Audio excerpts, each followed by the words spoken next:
What's up, everybody? It's been a long time, but I'm super excited. Today, I have a brand new episode of the History of Horror. Let's get started.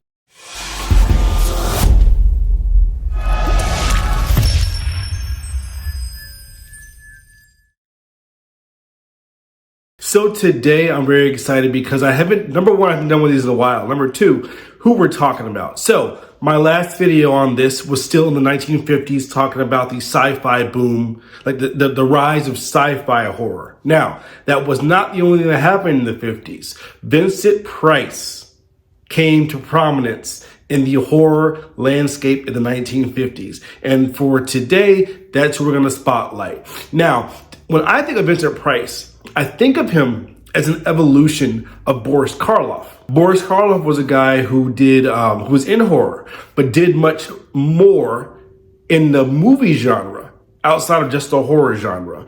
And Vincent Price took that same blueprint and elevated it. He was a chef.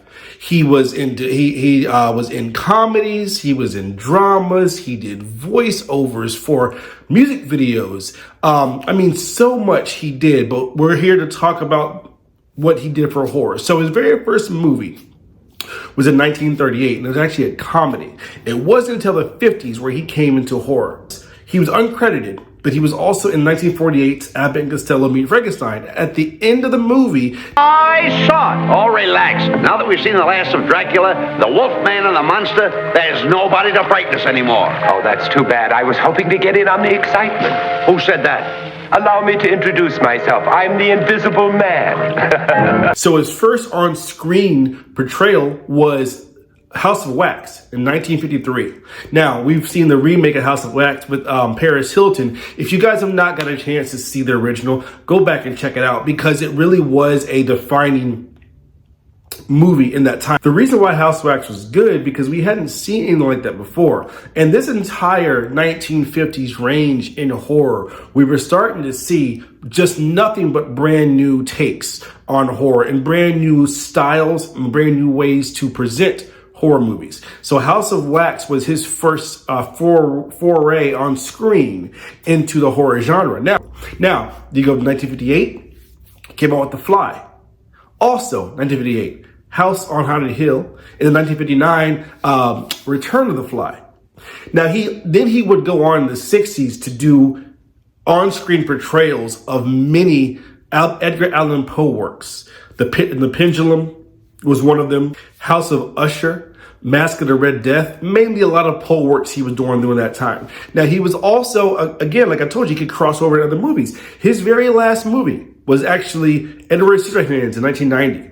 But what made him such a role? He was the first one whose voice really commanded presence. His voice and his presence was just so renowned that in 1982, Michael Jackson, who in the 80s was probably the biggest icon globally in that time, and he pegged Vincent Price to do the voiceover for Thriller, which was our first ever horror music video, which was absolutely amazing, by the way.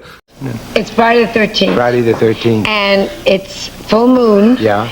And to have you sitting here and not do your part on Thriller would be a sin, which you've never done on television. Never done it. No, I know. I beg you.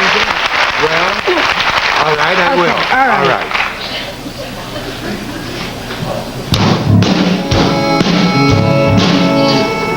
Darkness falls across the land.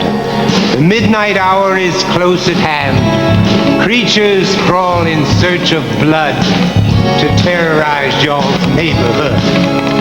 And whosoever shall be found without the soul for getting down must stand and face the hounds of hell and rot inside a corpse's shell. The foulest stench is in the air, the funk of 40,000 years. And grizzled ghouls from every tomb are closing in to seal your doom. And though you fight to stay alive, your body starts to shiver, for no mere mortal can resist the evil of the Thriller.